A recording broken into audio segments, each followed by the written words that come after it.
back in this bitch.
Alright, hello guys, Lenek here.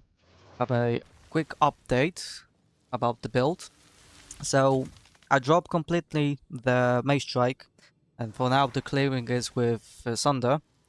It's just, well, that's enough reach to, proc Herald of Ice. On top of that, some changes to Herald of Ice, and I did drop Wind Dancer also. So, I'll start off with the gear, what I've changed.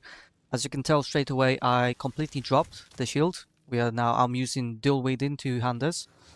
So this one weapon is still the same. This is a new one. And specifically, if you're gonna do this build, as you don't need most of the items I have, for example, this amulet, 50 spirit, you can get a different amulet that, you know, has 38 spirit or something. I only have 50 just for to have the tame beast that for now is reserving 70. Should reserve 90, 85, something like that, but I do have a megalomaniac that reduces the cost of that. I'll show that later on the passive skill tree. So when looking for weapons, specifically, you want to have gain damage as extra physical damage. That will make that your Herald of Ice will have some... Once you proc the Herald of Ice, it will do physical damage. I'll even show you down here. So main hand physical damage 9 to 27,000, and it has cold damage. That 9,000 and the 27 is from the weapons. So thanks to this, I'm able to armor break with Herald of Ice. So when you're looking for weapons, some attack speed, decent, you know, damage.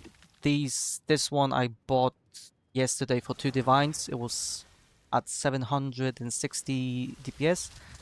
Of course, it got lower, about probably to 650 maybe, because I put in to increase skill speed. Because, you know, to just to faster sunder around the map. The weapon changed. On the helmet, I have put 2 sockets with increased aerial effect. You can put anything else. If you lack in resistance, you can put whatever you need. The ring is still the same. This ring is still the same. No armor chest piece. Got the Morio Invictus. To be honest, I got this just to make it a bit more cheaper. As per socket, I'm gaining 10 spirit, so that's 50 spirit. Some global defenses with, you know, evasion that's still converted to armor. But on top of that, we do have global defenses increase, which does apply to energy shield. So that's another 360 basic life. So anything that would one-shot me, well, I have a little bit, you know, higher life pool thanks to this. My gloves, still the same. If you know, lacking resistance, you just get some resistance. Quite well with resistance, so either way, if I ever gonna change these, I'm still gonna get, like, you know, +2 to middle skill, strength, life, and some attack speed. Belt, all as much as resistance as you can get, and boots, you would want preferably something with movement speed, as on this build I'm not using any stampedes, no lip slam, so this is the only main source of your movement. So that's for the gear right now. So not too big changes, only the armor chest piece, I've changed it, and dropped the shield, now using a dual wield, which is... Still, I did drop quite a lot of armor, because I went down from 41,000 to 29,000. But because of the endurance charges and scavenging plating, I'm still able to have 50,000 of armor, so it's not that bad. Right, I'll go over with the skills now. These 2 sets of Mage Strike, you can ignore this, I just put some green gems here just to have the 5% movement speed from this. You get 5% movement speed if you have at least 10 green socket support gems. That's the only reason I have here. I can even show you. This is like hidden accuracy, lighting attunement, shock. Well, we're not going to use shock or poison on this, so I only put these for the movement speed. Right, so Earth Shatter. Nothing changed here. Still the same stuff. Branching Fissures, Fist of War 3, Heft, Rapid Attacks. I should have put rapid... You want rapid attacks 2, not 1, 2. So I'm gonna have to change that. I didn't even notice. And Ataluri Gem, which all this puts me at 118,000. And the explosion right now is at 620,000, so quite decent damage. Right, so on mapping, you're gonna swap this into here, just, for your sound to have a bit more damage. So I do have here Upheaval too. Embitter. Why I'm using Embitter, because we do still want to proc Herald of Ice quite easily to chain explosions. And also Embitter is quite good because everything that Artillery gives me, like the 2% for extra damage per life cost, that 2% extra damage as physical is converted to cold damage. So basically, I have 30,000 to 68,000 physical damage and 94 to, holy, that's a lot, 200,000 cold damage. So that's a lot of damage. And because I have so much damage, I have leech, life leech free here. Very handy thing. This helps me just to, sustain my life, even though if I'm on full life. It does help. Rapid attack 2 for increased attack speed, and Atalui for just more damage. So yeah. And on top of that, if you're not able to kill something with Thunder, which in my case doesn't really happen, but Earth Shatter is quite surprisingly still strong without the artillery. The explosion is still at almost 300k.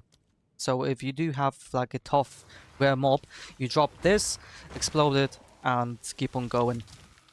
Forge Hammer, well, the only reason I use Forge Hammer is just, uh, honestly, I could drop Forge Hammer and put Leap Slam for more mobility because I'm straight up one-shotting with Earth Shatter. I don't really need this. The only reason I would use this if I would be in a like in party mapping somewhere, and bosses have more life, or if I would do some pinnacle bosses like Xesht, they have also more life. So this is like extra damage. But if you want to keep it, I can go over the gems. So there's fire penetration here, Fist of War, elemental armor 2, branching fishes 2, and defy. So the cost is converted to life instead of mana. Thanks to this, for example, I can drop the hammer, and even though I don't have mana for this, I can still spam it. It doesn't even take my life, so very handy. Infernal Cry. I do have cooldown recovery too. Life tap, just so it doesn't take my mana, it takes my life instead. Raging Cry, so we gain a bit of rage when we're bursting down the bosses. Second Wind 3, just honestly, I don't use Infernal Cry for bosses at the second time. Like I said, just for group party mapping. If the boss, for example, has 50 million, then I'm not able to one-shot 50 million, because what I last time checked, I do like 26 million. So yeah, I have to, pop Infernal Cry twice for the Earth Shatters, but it's still don't use it quite often. And Fire Mastery just for the 60% of increase, not increase, to gain 60% fire damage. Now, this is the big part with Herald of Ice. How am I armor breaking with Herald of Ice? Starters, I did put Heft here because it does increase the physical hit damage, the maximum physical damage. It doesn't increase the lower part. For example, it says here 12 to 35. It doesn't increase the lower part, the 12. What it does increase the higher part, the 35,000. I can even show you. Take this down. So the 12,000 on physical damage stayed, but now it's 27, the maximum. So it is handy, just to have a little bit more armor break. So I'm running here also armor break 3. We do gain an endurance charge, which increases our defenses also. That is armor and what's it called? I literally just forgot what it was called. Energy shield. So that also increases defenses from charge infusion. And armor explosion also here. which allows us to, I would not call it like chain explosion, but it does give us more in AoE. Uruk smelting. Why I'm using Uruk smelting? Well, 2% increased physical damage. And we do have physical damage on Herald. So I don't know if anything else would work here. I'm not sure. And on top of that, this gives us 70% more armor break. And magnified area 1. I was using a different one that I forgot the name, but basically reduces your accuracy by 80%. I did stop using that one because I'm not sure.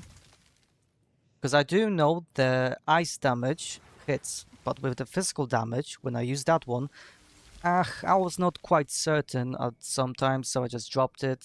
So I just have like 5% less increased area effect. No big deal, to be honest. So this is the tech that you would use to armor break with Herald of Ice. Thanks to this, you gain endurance charges, you gain stacks for your scavenging plating.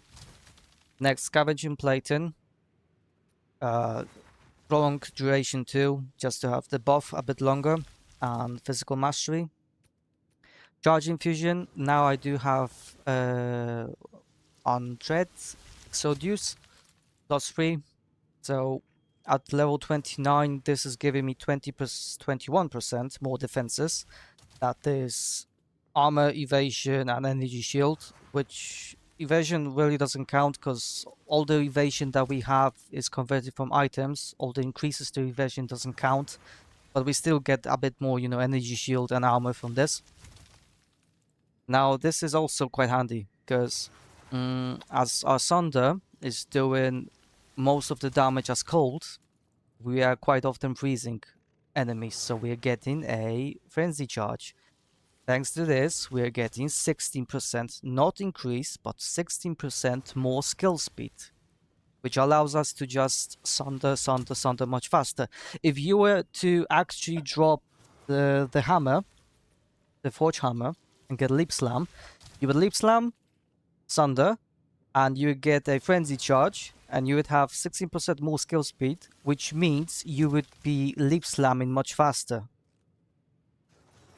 So that, and now the companion, I don't think you need it, and honestly, no, I do actually think you don't need it, because like 70 spirit is quite a lot, and to be honest, I'll show you why it's 70. Because I do have a Megalomaniac. I have allocated easy going here. Is this little note over here. 25 increased reservation of efficiency of companion skills. If I would take this off, I can even show you. I'll take this off right now. The companion increases quite a bit to 86. So I don't know, but like the haste aura gives you like 20% attack speed and 10% movement speed. So you decide if it's worth investing so much to spirit. I think for this build it is. If you like have a little bit more divines and you don't feel like wasting it on spirit, you might as well. As with defenses, damage, I have everything sorted, so why not? If I can fit it into build, but you don't need it. Honestly, I would map without this, and that was fine. I just put it like an extra thing to.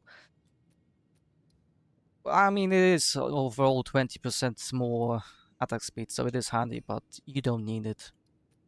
And for the companion, I'm running loyalty. Basically, just 10% damage is the companion is taking that, so I can tank a little bit more. And Brutus Brain. So basically, the companion is immortal. It can't do damage, but it can't receive damage at the same time. So those are the skills. That was the gear of the skill tree. Now, there were some changes made over here. I dropped all of this, and I have put all the damage notes to weapon set number 2. This spot stayed the same. Some shrink over here. Some AoE on weapon set number 1. Armor, of course, because we need to survive those big hits. Damage for weapon set number 2. Going further down here, more damage for weapon set number 2. Armor with some life regeneration.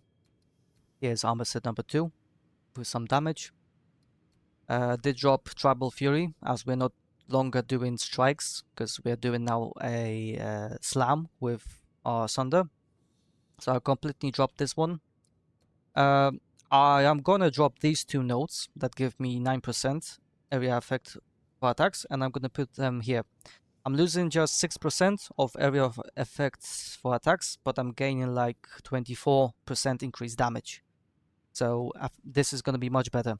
So I'll have it on the updated written guide that you won't see these points here. You just see them over here.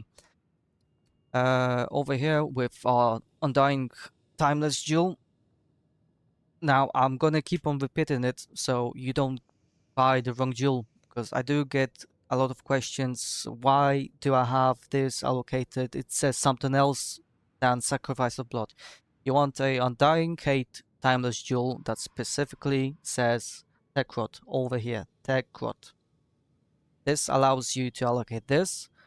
Note Sacrifice of Blood, which you're gonna be regenerating your life for the amount of mana or skill life you spent. Going further down, here is weapon set number 1 with some increased area damage and increased area effect. Now further down, we do have still Giant's Blood. I did put 2 notes over here just to have a little bit more chaos resistance, but honestly I don't. Yeah, I mean, I do need it. I'm at 77%, so I do need that chaos resistance. Also, increased damage against enemies with fully broken armor. Quite handy for mapping. And, well, if I wasn't one-shotting bosses, it would be, you know, very handy for bosses. And over here also increased effect of fully broken armor. The rest of this part hasn't changed. This has changed because now it's just, you know, it's not, it was previously on weapon set number 2. Now it's just on both weapon sets. You know, just to Sunder much faster and Earth Shatter much faster. Very handy. And also my amulet. I have a new anointment which was shown for my friends. It's material solidification. Basically, when he showed me this, I was quite confused because why is this way over here? You gain 8% of extra physical damage and 15% increased effect of fully broken armor. Very nice to have on a warrior. Then why is this on the side of the monk and where the Deadeye is? I don't quite understand. What the fuck is GGG doing? This should be on the lower bottom, at least, with the mercenary and warrior. Why is this on the monk side and the Deadeye side? I have no idea.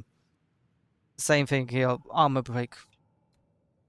I mean, monk, yeah, he could armor break, but still gain physical damage as extra. I believe this is the only node that gives you extra physical damage. So you're gonna want to take this one as you're gonna be armor breaking of both weapon sets, and your Herald of Ice is gonna have a little bit more extra physical damage. So this is what I have allocated for my amulet. So that's the passive tree. Of course, your ascendancy, increase armor, more armor from chest piece, some life, and hulking form. I'll go over with the rest of the jewels. Nothing changed. Same thing. Some cold damage, increase effect of, increased armor from equipment body armor. Time-loss diamond against the darkness, still the same. Chaos resistance and cold damage as extra. This one just changed, which I do have easy going here with maiming strike. I am aiming for easy going with leather bound gauntlet, but last time I checked that megalomaniac specifically there's one on the trade and it's 40 divines. I'm not too happy spending 40 divines right now. So I have this one. So I do have a little bit less armor. Because if I did have this one, I would have, instead of 29,000, would be 20, no, 32. So main strike is right here, which is still not bad, 25 increased damage. Yeah, but when finding this Megomaniac, try just, finding something with easy going. If you, most of them are gonna have a second allocation. It's gonna be just bad, but they're gonna be quite cheap for like 1 divine. This one I got for 3 divines, so it wasn't too bad. So when finding a Megomaniac diamonds with just, easy going. So yeah, 29,000 armor. I'm gonna have a little bit more life in the future, because once I get a bit more currency or I farmed it, I'm gonna change all these rune sockets into life sockets. So this armor chest piece is gonna give me 18% increased life. So I should be sitting somewhere around 31, maybe 32,000. We'll see. And also, if I do change the Megomaniac, I should still have like almost 30,000 armor. So no big losses there. So this is the update. These are the changes. I do believe this warrior is very fun to play. So take it, enjoy it. Like I said, don't hunt for a amulet like my one. It's too expensive. This amulet, I do know it gives life, increased life, +3 to middle skills, elemental resistance, and equipment and skills have 15% less attribute requirements. But that amulet literally was 100 divines. You can go for a similar amulet. I'll even try finding one right now. Where amulets? It's on this very bottom. Yeah, this one on rare. I did have a comment on Reddit that 50 plus spirits amulets go for like what, 50 divines, something like that. I got a comment like that. Uh, spirit. Right, let's put 50. I mean, that's not like too bad. I know they're like crap, but you can get a spirit charm. This one has 13. You can roll from 10 to 15, so you can even find an amulet that has literally 35, and it's gonna be much cheaper. Spirit Solar, it's called Solar Amulet. Let's find one.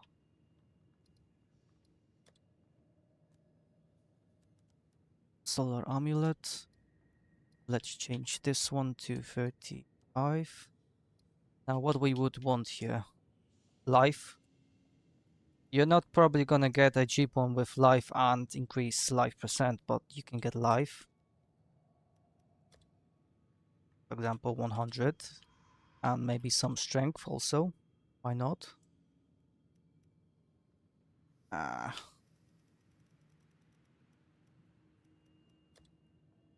Let's say 25. And what we're working here. Yep.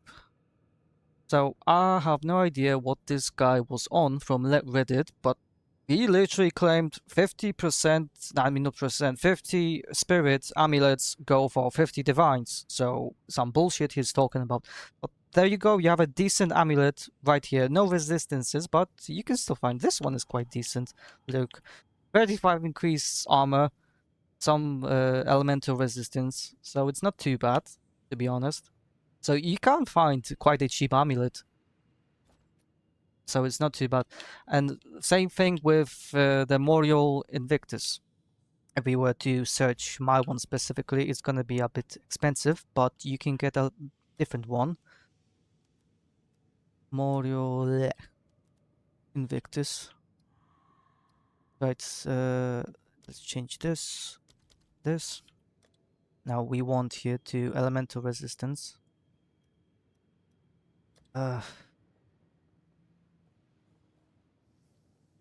Sometimes the controller interface doesn't work with the mouse interface and I can't type in, which is quite a pain in my ass, to be honest.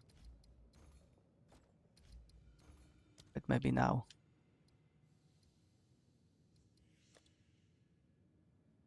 Still nothing. That's not good. Okay. So elemental sockets. For example, 7, just like my one.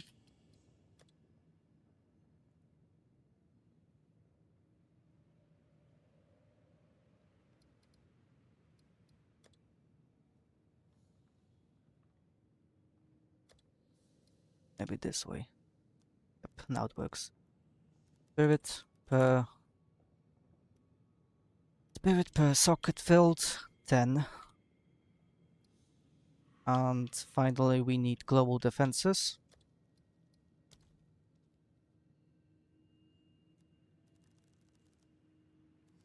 Global defenses per socket filled. Let's say we want 6.